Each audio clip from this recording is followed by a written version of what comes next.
Hey yo les geekos et bienvenue dans cette nouvelle vidéo qui sera notre première critique de film sur la chaîne officielle de Fine Geek qui est le premier site de comparateur et référencement sur les thèmes de la pop culture, la culture geek et la culture manga. C'est quelque chose qui me démange depuis un moment, je suis un gros fan de cinéma. On débute cette nouvelle série de vidéos par un film qu'on attendait tel le Messie, nous les geeks. Un film que l'on méritait, que Zack Snyder méritait et que la Warner nous a donné par soumission. Aujourd'hui, on fait une petite critique de la Justice League de Snyder Cut. Putain, la Snyder Cut de la Justice League. Je vais partir du fait que vous avez vu Man of Steel et Batman v Superman. Et Batman vs Superman, j'espère que vous avez vu l'Ultimate Edition, la version longue, parce que c'est pas la vraie version que vous avez vue au cinéma. Je vais tout au long de la vidéo faire la comparaison entre la version de Joss Whedon et la version de Zack Snyder, qui sont les deux mêmes films. Et c'est là où, dans le monde du cinéma, je sais pas si c'est déjà arrivé, qu'on prenne un film, qu'on le redécoupe, qu'on le remette en morceaux, qu'on le remonte différemment pour faire un deuxième film qui a finalement plus rien à voir. Je m'explique. Comme vous le savez, si vous avez vu la Snyder Cut ou si vous avez regardé par curiosité, je vous explique très brièvement l'histoire derrière la Snyder Cut. La Warner avait confié le film Justice League à Zack Snyder. Sa fille s'est suicidée en cours de tournage du film. Snyder, poussé un peu au cul par la Warner, a abandonné le projet et la Warner ont décidé de mettre Joss Whedon. C'est un des mecs qui a réalisé la série Buffy contre les vampires, mais on en a rien à foutre. Et il a réalisé un film Avengers, je crois que c'était l'âge d'Ultron, je suis pas sûr. Enfin bref, on a mis Joss Whedon à la tête du film Justice League avec déjà la matière que Zack Snyder avait créée. C'est comme si Zack Snyder avait créé un puzzle, qu'il avait tout monté. Quand il est parti, la Warner ont cassé ce puzzle, ont mis un tout petit bout, ils ont enlevé la moitié du puzzle, l'ont mis à la poubelle, et on dit à Joss Whedon, fini le film. Et Joss Whedon, arrivé à la moitié du puzzle, il se dit mais il en manque une partie, et donc bah du coup, tu le vois en train de mouler ces petites pièces de puzzle en crotte de nez, et à les enfiler, et en train de les taper pour qu'ils rentrent et ils s'emboîtent parfaitement dans les autres morceaux du puzzle. Ça ne marche pas. On ne peut pas donner la moitié d'un film à faire à un réalisateur, et l'autre moitié d'un film à faire à un autre réalisateur. Surtout quand la première partie a été faite par quelqu'un comme Zack Snyder qui a une patte graphique inimitable. Je vais essayer de vous convaincre de regarder ce film en moins de temps qu'il ne vous faudra à regarder la Snyder Cut qui dure 4 heures. Non, cette vidéo va pas durer 4 heures, hein, je déconne. La Snyder Cut corrige absolument tout ce que la version de Joss Whedon a défoncé. Après le passage de Joss Whedon derrière la Justice League, on avait compris que la Justice League serait morte. Le film s'est planté, la Warner a abandonné le projet de rassembler plusieurs super-héros de chez DC au sein d'un même film. Enfin bref, c'était foutu d'avance. Et donc le film s'est planté, les fans ont gueulé, on a eu le film qu'on méritait, et je vais vous expliquer brièvement ce qui change. Tout d'abord, on va commencer par le traitement des personnages. Flash, dans la version de Joss Whedon, voilà, c'est juste le trou du cul qui dit des conneries tout le temps. Ah, dis donc, elle est mignonne. Ah, moi je poussais les gens et je me portais en courant.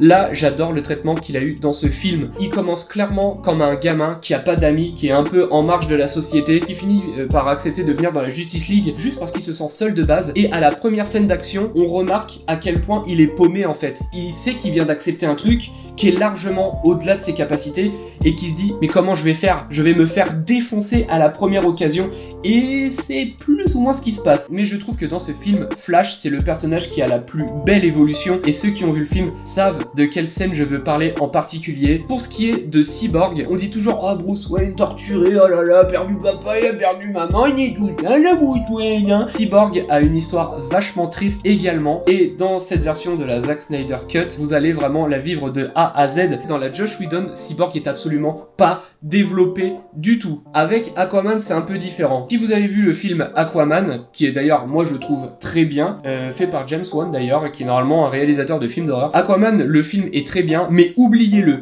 Oubliez-le totalement, c'est plus du tout le même Aquaman que vous avez dans la Justice League et dans le film Aquaman. Dans le film Aquaman, c'est quelqu'un de un peu antipathique mais un peu attachant, qui a des petites punchlines mais voilà, t'as envie d'être copain avec lui, il fait des petites blagues, permission de monter à bord.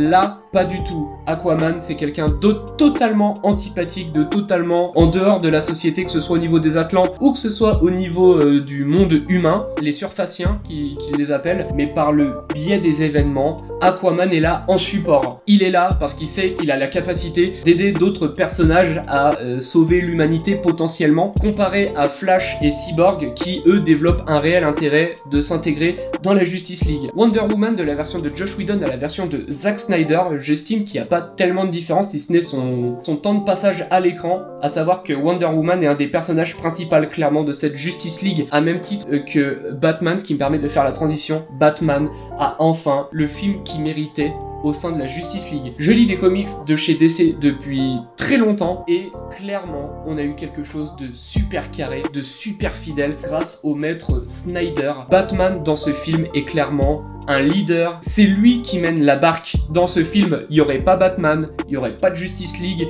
et la fin serait complètement différente. Dans la version de Joss Whedon, Batman c'est un patapouf, vachement en retrait. Joss Whedon a détruit tout ce que Snyder s'était tué à faire dans Batman v Superman. Dans Batman v Superman, pour moi, Batman c'est la meilleure représentation de Batman qu'on a eu au cinéma. Et enfin, Batman est clairement le personnage principal de cette Justice League en collab avec Wonder Woman. Pour ce qui est de Aquaman, Flash et Cyborg, c'est des personnages qu'on va apprendre à connaître. On apprend brièvement leur background, mais suffisamment pour s'impliquer dans leur histoire et pour pouvoir partager leurs émotions et aussi analyser leur évolution au sein du film. Avec Flash et Cyborg, on commence vraiment d'un point A et on finit à un point B. Pour ce qui est de Superman, pas de gros changements de la version à Joss Whedon à la version à Zack Snyder, si ce n'est son tas de merde qu'il avait en image de synthèse là, ici, là. Il n'y a plus ça dans la version de Zack Snyder, c'est sa vraie bouche qu'on a. Si vous regardez la Snyder Cut, c'est vraiment pour le développement de Batman, Wonder Woman, Cyborg et Flash. Et aussi étonnant que ça puisse paraître pour un film d'essai, Steppenwolf, qui est le méchant du film, est vachement développé également. Normalement, un méchant de ce gabarit là, d'ailleurs Joss Whedon c'est exactement l'erreur qu'il avait fait, c'est de nous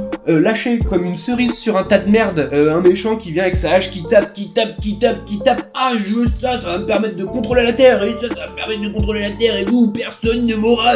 À plusieurs moments du film on suit uniquement lui et son armée de paradémons, ce qui nous permet de comprendre un petit peu ses ambitions et comprendre pourquoi il en vient à faire ce qu'il fait, et ça c'était vachement cool. Et ce qui est d'autant plus cool, c'est qu'ils ont revu son look de A à Z. L'armure de Steppenwolf dans la version de Joss Whedon, c'est comme quand vous commencez un Dark Souls ou quoi et que vous commencez un peu à poil avec des armures à la con. Là ici il a clairement revêtu sa belle tenue en ray tracing avec les graphismes en ultra, enfin il est super beau à voir. J'adore le look qu'ils lui ont donné ici. Il a les espèces d'écailles qui bougent constamment, il est super dynamique à regarder et ça me permet de faire une transition sur les effets spéciaux de la version de Zack Snyder. Si vous aimez la patte graphique de Zack Snyder, vous aimerez ce film. Si vous avez aimé 300, si vous avez aimé Watchmen, si vous avez aimé Man of Steel et Batman v Superman, vous aimerez fatalement cette version de la Snyder Cut. Alors par contre, même moi qui est un maxi adorateur de l'univers DC, de Batman, de Zack Snyder, j'adore Zack Snyder, si vous aimez la chiasse d'effets spéciaux, le fond vert à outrance, les incrustations, les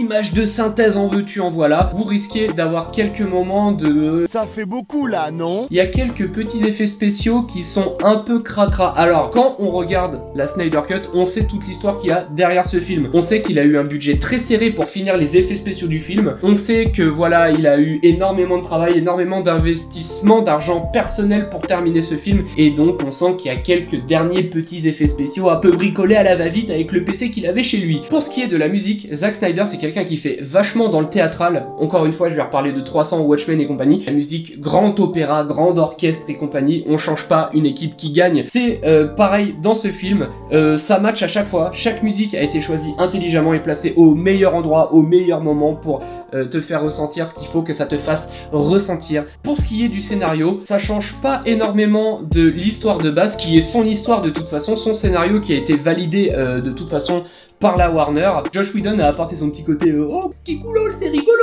oh regarde, là, ça fait des blagues, vous enlevez tout le côté rigolo de la version de Joss Whedon. Et d'ailleurs si vous avez fait regarder la version de Joss Whedon à vos gosses, ne faites pas regarder la version de Zack Snyder. Comme Batman v Superman, la Snyder Cut est gore et même beaucoup plus gore que l'était Batman v Superman. On te prend un personnage, on te le lance contre un mur, il s'éclate, grosse gerbe de sang derrière, on te coupe des personnages en deux, des têtes qui gicle, des bras qui s'enlèvent, il y a du sang dans tous les sens, il y a des gros mots, il y a des décapitations, il y a de tout. De toute façon, faire tenir vos gosses 4 heures devant un film, parce que oui, ce film dure 4 heures. Et ça me permet de rebondir sur le fait que le film est divisé en 6 épisodes, c'est-à-dire que si vous voulez pas regarder le film d'une traite, il vous est tout à fait possible de regarder les chapitres un par un comme si vous regardiez une série, sachant qu'à la base, la Snyder Cut devait être une série. Merci, parce que les fans comme moi, on n'a pas envie de regarder ça en plusieurs parties, on veut tout regarder d'un coup. Conclusion, la Snyder Cut, c'est la version de la Justice League qu'on méritait,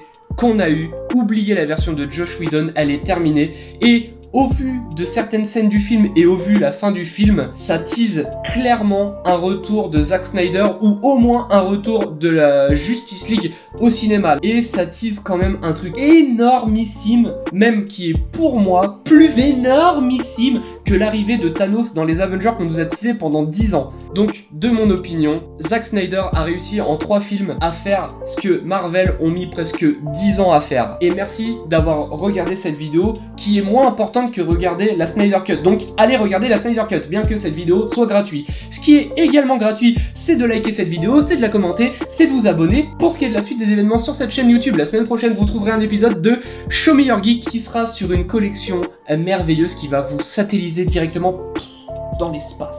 En attendant, on se retrouve sur le site fineandgeek.fr qui est le premier site de comparateur et référencement sur le thème de la pop culture et culture geek avec culture manga. Et salut! J'oubliais un mini détail, surtout ne téléchargez pas ce film, achetez-le pour récompenser Snyder, pour encourager la Warner à faire revenir Snyder au sein du DCEU pour qu'on ait la suite de la Snyder Cut, sinon on sera baisé et on n'aura jamais la suite. Donc achetez ce film en masse, allez, des bisous!